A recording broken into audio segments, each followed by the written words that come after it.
Alerts on any traffic delays.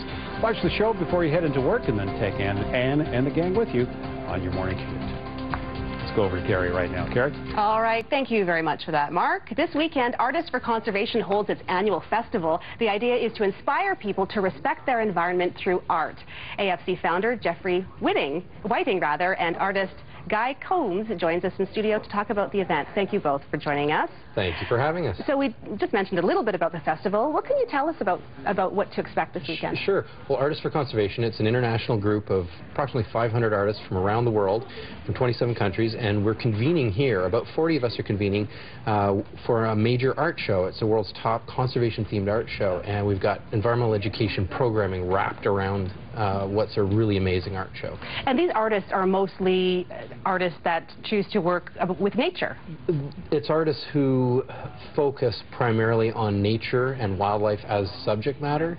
So they're all passionate about the environment, they're passionate about wildlife and preserving their subjects. And Guy Combs, you are one of those artists.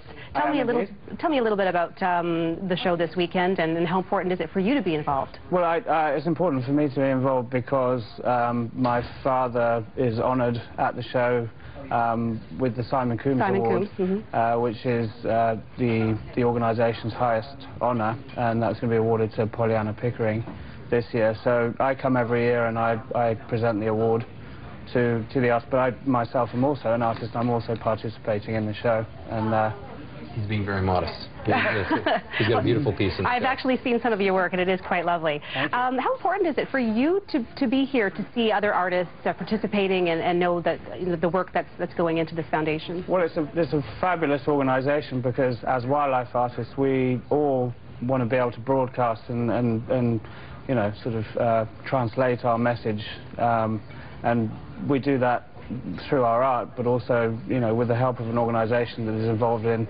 conservation, that kind of gives us more of a voice. So now tell me a little bit about the Soysambu legacy. I understand the AFC is premiering its second documentary film about art and conservation? Yes. That's right. Soysambu is a 48,000-acre conservancy in the Rift Valley in Kenya. It sounds like a vast area, but it's actually a very small part of a huge conservation mosaic in the Rift Valley. So our main objective with the Conservancy is to protect and preserve what's within our borders, but also to work with communities and show the rest of Kenya and the rest of the world how conservation is good, both economically and in practical terms as well. Well, sounds wonderful. And just quickly, Jeff, give me a sense of how long the festival runs for and how people can be involved. 10 days. It runs starting, public opening is this Saturday, October 13th, runs through the 21st. We got lectures, film, 5 film screenings, an amazing art show, and artists to meet, greet, and lots going on for 10 days. And the gala kicks off this Friday. I understand CTV's Colleen Christie is emceeing the event. Right. We're really pleased to have Colleen here this Friday. She'll be fabulous. Thank you so much for joining us in studio, both of you. Thank you very much, Carrie. Still to come on CTV News, how affectionate is your puppy? Why those sloppy, wet kisses from your dog could be harming you both. Health News is after the break. You're watching CTV News at noon.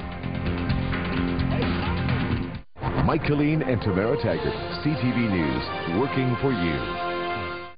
My name is Arabella, and when I was 6, my mom and I decided to sponsor Veronica, who is also 6 herself. We see the changes that our sponsorship has made in Veronica's